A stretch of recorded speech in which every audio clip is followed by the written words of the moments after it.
Boa tarde, pessoal. Hoje nós vamos ter a nossa primeira aula sobre patologia das neoplasias.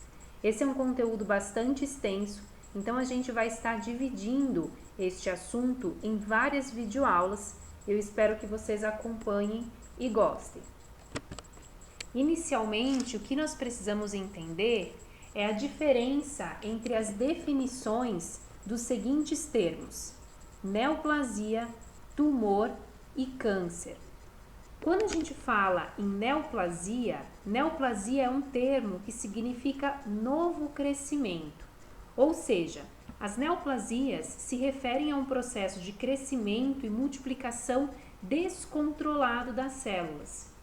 É claro que no nosso corpo nós temos o processo de multiplicação celular ocorrendo em condições fisiológicas normais, mas quando a gente fala em neoplasias, nós estamos falando de uma multiplicação celular descontrolada e não de forma controlada, como normalmente ocorre em nossos processos fisiológicos. Quando a gente utiliza o termo tumor, tumor é um termo muito utilizado na prática médica comum, tá? E tumor significa qualquer coisa que ocupe espaço, tá? Então, nós podemos definir, podemos entender como sendo um tumor qualquer lesão que vai ter como consequência o aumento de volume em um determinado tecido. Então, não necessariamente o tumor ele vai ser sempre uma neoplasia. Por exemplo, em processos inflamatórios, quando eu tenho a formação de um tumor, eu vou ter um acúmulo de fluidos naquele tecido, naquele local. Isso gera um aumento de volume, tá? Por isso que este termo, o tumor, ele é um termo mais geral e não tão específico como o conceito de neoplasia. Essa multiplicação, esse crescimento e multiplicação descontrolado das células pode ser uma multiplicação descontrolada que leve a uma neoplasia benigna ou a uma neoplasia maligna.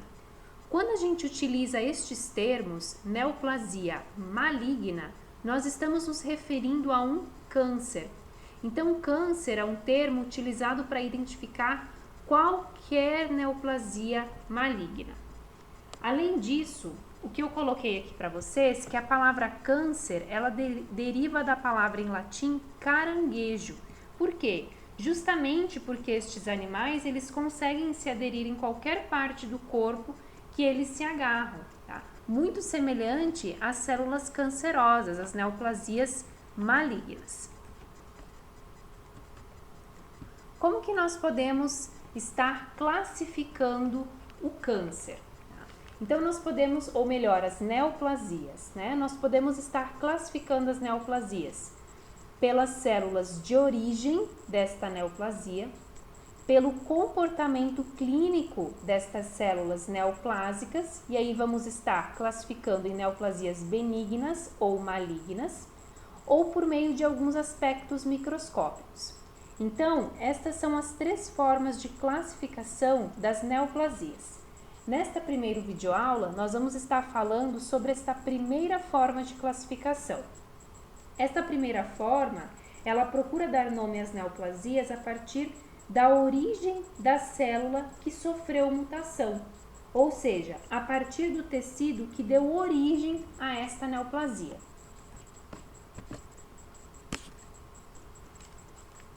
Bem, como primeira forma de classificar, nós temos que entender que as neoplasias, elas podem surgir a partir de diferentes tipos de células, a partir de diferentes tecidos.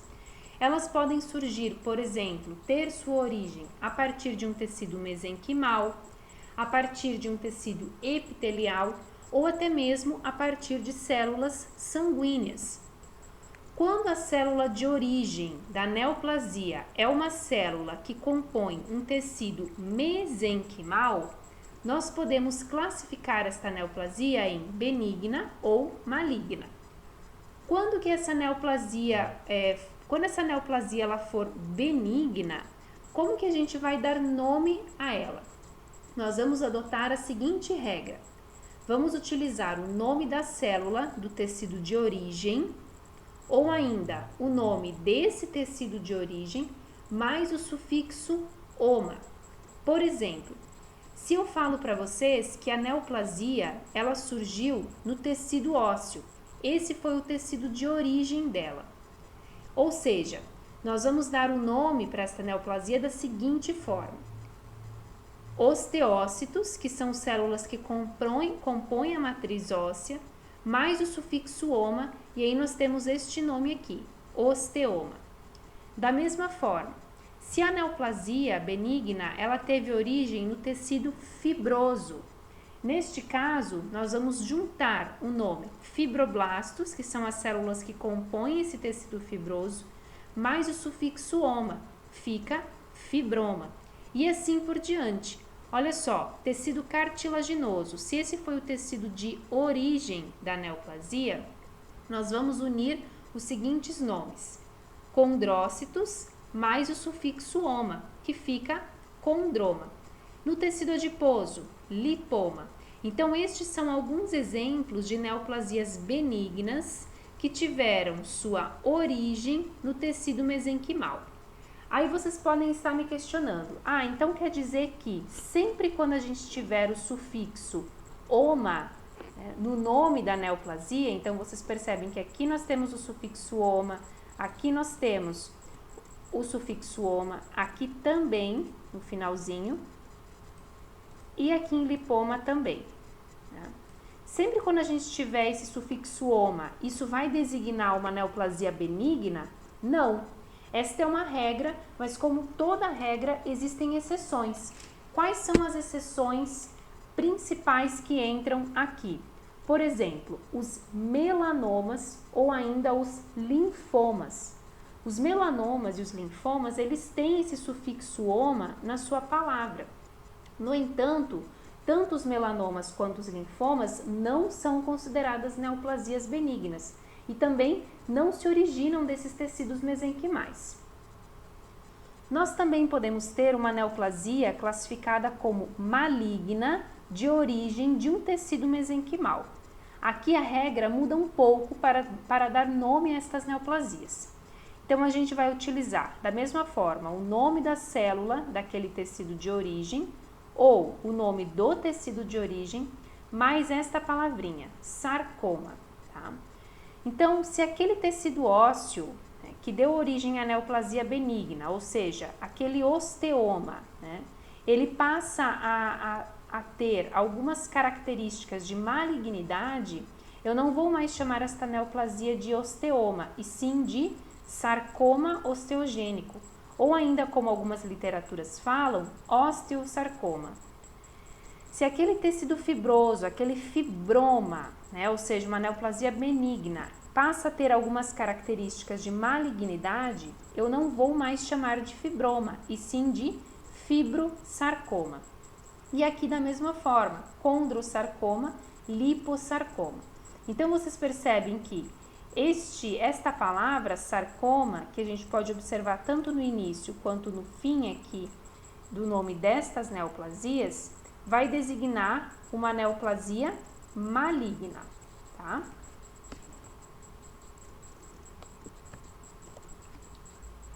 Bem, mas nós também podemos estar nos referindo a uma neoplasia que tem como origem células de um tecido epitelial.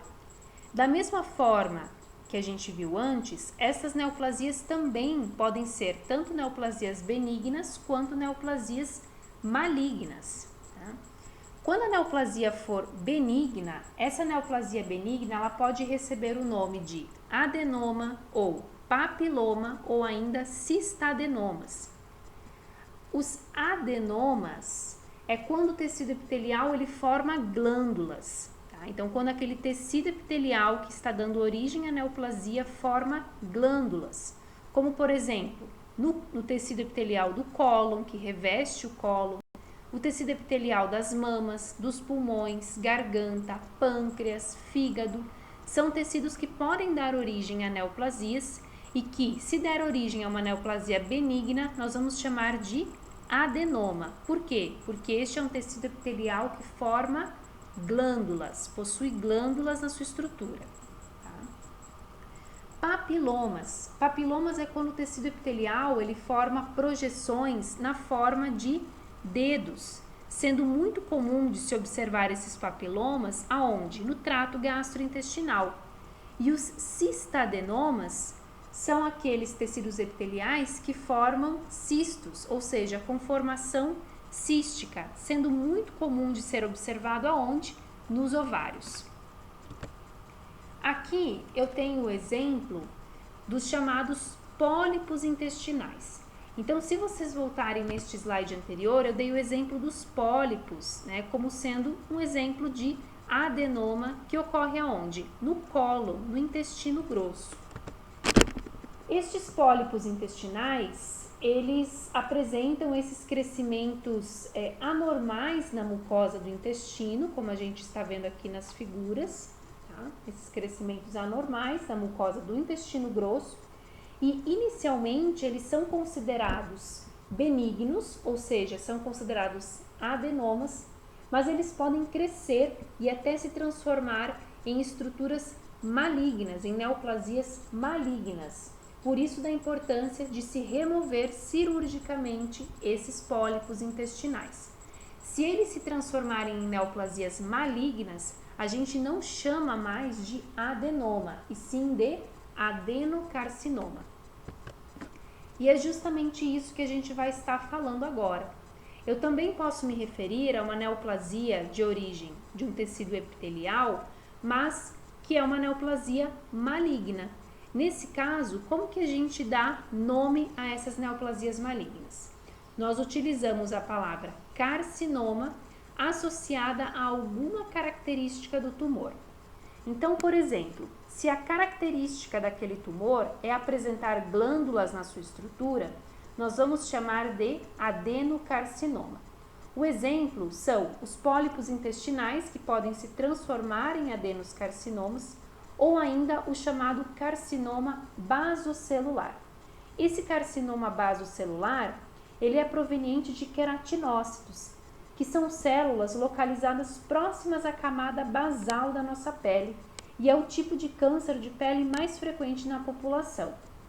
Nós também podemos ter a palavra carcinoma associada a um tecido tumoral que produz células escamosas, então essa é a característica do tumor. Quando isso acontece, nós damos o seguinte nome para estes cânceres, como por exemplo, carcinoma de células escamosas, o chamado SEC. Essas células escamosas são as células mais presentes na nossa pele. Por isso que esse tipo de tumor, o SEC, ele é considerado o segundo tipo de câncer de pele mais comum na população. Aqui eu coloquei algumas imagens que representam adenocarcinomas, tá? Ou seja, aquele tumor, aquela neoplasia maligna que possui glândulas na sua estrutura. O adenocarcinoma da cárdia, ele se forma nesta região que fica entre o esôfago e o estômago. Então, para quem vai lembrar das aulas de fisiologia, a cárdia é uma válvula que fica entre essas duas regiões, estômago e esôfago, e permite a passagem dos alimentos quando nós estamos ingerindo algum tipo de alimento. Ou o indivíduo ele pode desenvolver este adenocarcinoma da cárdia, ou ele pode desenvolver, por exemplo, o adenocarcinoma na própria região que reveste a estrutura, a parede do esôfago. Então, aqui a gente observa um adenocarcinoma de esôfago, tá? A questão é que esse indivíduo, normalmente, ele apresenta um quadro clínico comum, que é de azia, queimação, né, a pirose, e até mesmo pode se queixar de disfagia. Essa figura ela é bem interessante porque ela representa uma evolução até nós chegarmos num quadro de adenocarcinoma. Então, o indivíduo ele pode ter uma mucosa esofágica normal, saudável, mas que pode evoluir para um quadro de esôfago de Barré, que é considerado uma lesão pré-maligna. O esôfago de Barré, ele pode evoluir para uma condição de metaplasia e displasia, que é quando a gente tem uma alteração do tipo de célula adulta que reveste aquela mucosa esofágica, uma alteração no tamanho, na forma, na organização das células que compõem essa mucosa e ainda pode-se observar a nível de microscópio um aumento do núcleo destas células. Estas condições de metaplasia e displasia podem evoluir para esta condição de malignidade, que é o adenocarcinoma. Aqui eu coloquei uma imagem que representa o carcinoma de células escamosas, o chamado SEC. Então aqui a gente já está falando de um outro tipo de câncer, uma neoplasia maligna, onde a gente tem a palavra carcinoma associado a um tumor, associado a uma neoplasia maligna que acaba produzindo células escamosas na sua estrutura. Por que eu coloquei essa imagem? Justamente para a gente observar essa capacidade de invasividade das células cancerosas, né? Essa capacidade de invasividade que a gente só observa em neoplasias malignas. Na nossa próxima aula a gente vai estar falando das principais características que diferem uma neoplasia benigna de uma neoplasia maligna. Nós temos também as neoplasias que se originam a partir de células sanguíneas. Neste caso, nós não vamos ter a classificação de neoplasia benigna, e sim somente de neoplasia maligna. Bem, as neoplasias malignas que têm como origem células sanguíneas, elas podem ser do tipo linfomas ou leucemias. Os linfomas, eles podem se desenvolver em qualquer região do nosso sistema linfático, sendo muito comum acometer os gânglios linfáticos, tá? Então, na região do pescoço, na região das axilas, da virilha, o indivíduo ele pode ter este aspecto, esse processo de inflamação desses gânglios linfáticos, né, devido a esse linfoma que se desenvolve nesse local. Por que os linfomas eles se desenvolvem no sistema linfático? Porque as células que dão origem a esse tipo de neoplasia maligna são os linfócitos. Então, os linfomas, eles derivam dos linfócitos, tá? É interessante a gente destacar que existem dois tipos de linfomas, dois grandes grupos. Então, nós temos os linfomas do tipo Hodgkin e os linfomas do tipo não Hodgkin. Quando a gente fala em linfomas do tipo Hodgkin, nós estamos nos referindo àqueles tipos de linfomas em que existem algumas células de defesa, ou seja, linfócitos, que ainda são saudáveis, que não sofreram um processo de mutação. Só que os linfócitos mutados, eles acabam produzindo algumas substâncias que inibem o funcionamento desses linfócitos saudáveis. Já o linfoma do tipo não Hodgkin, a maioria das células cancerosas, a maioria desses linfócitos vão ser células cancerosas, vão ser células malignas, com alteração no seu DNA. Nós também temos as neoplasias malignas que se originam de células sanguíneas do tipo leucemias, que são aquelas neoplasias que derivam de células tronco hematopoéticas. Tá? Então, essas células tronco hematopoéticas são aquelas células que vão dar origem à maioria das nossas células sanguíneas, como por exemplo hemácias, plaquetas, eosinófilos, monócitos e ainda os linfócitos que a gente falou antes. E por fim, nesta classificação de neoplasias, nós temos os chamados teratomas.